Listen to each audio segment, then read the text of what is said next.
અમરેલીમાં મુખ્યમંત્રી ભૂપેન્દ્ર પટેલના કાર્યક્રમ પહેલા જ સફાઈ અને કચરાના મુદ્દે મધરાતે વિવાદ સર્જાયો છે। શહેરના રસ્તાઓ પર કચરાના ઢગલા અને ગંદકી જોવા મળતા નગરપાલિકા તંત્ર સામે સવાલો ઉઠી રહ્યા છે।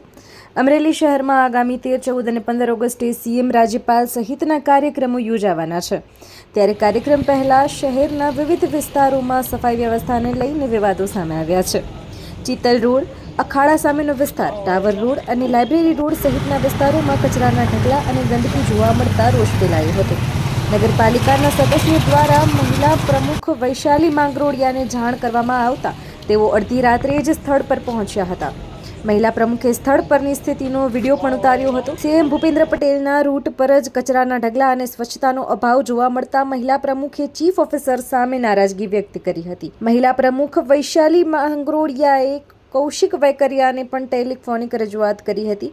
તેમણે આક્ષેપ કર્યો હતો કે ચીફ ઓફિસર સહિતના કર્મચારીઓ સૂચનાનું પાલન કરતા નથી। હવે સવાલ એ છે કે સીએમ અને રાજ્યપાલ જેવા મહાનુભાવોના કાર્યક્રમો પહેલા જ અમરેલીના મુખ્ય માર્ગો પર કચરાના ઢગલા કેમ જોવા મળ્યા?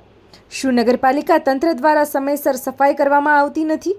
આ મામલે હવે તંત્ર શું કાર્યવાહી કરે છે તેના પર સૌની નજર રહેશે। વૈશાલી સંદીપ માંગરોળિયા, અમરેલી પ્રમુખ નગરપાલિકા।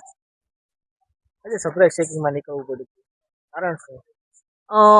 અત્યારે જે રાજ્ય કક્ષાનો જે આપણે 15મી ઓગસ્ટની ઉજવણી થઈ રહી છે, ગૌરવવંતી ઉજવણી થઈ રહી છે, અને તેમ છતાં સફાઈને લઈને આમ જનતાના ઘણી મને કમ્પ્લેનો આવી છે, એટલે મારે સરપ્રાઈઝ ચેકિંગમાં નીકળવું પડ્યું। અત્યારે નગરપાલિકાના કર્મચારીઓ સહિત બીજી નગરપાલિકાઓ થકી અમને 400+ કર્મચારીઓ, સફાઈ કર્મચારીઓ છે, છતાં સફાઈના નામે ઝીરો છે।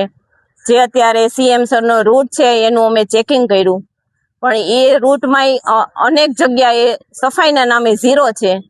આ અંગે મેં મંત્રીશ્રી તથા કમિશનરશ્રીને પણ રજૂઆત કરી, અને જો આવું એ કર્મચારીઓનું, સુપરવાઇઝરોનું વલણ રહેશે તો એની સામે કડક પગલાં લેવાશે।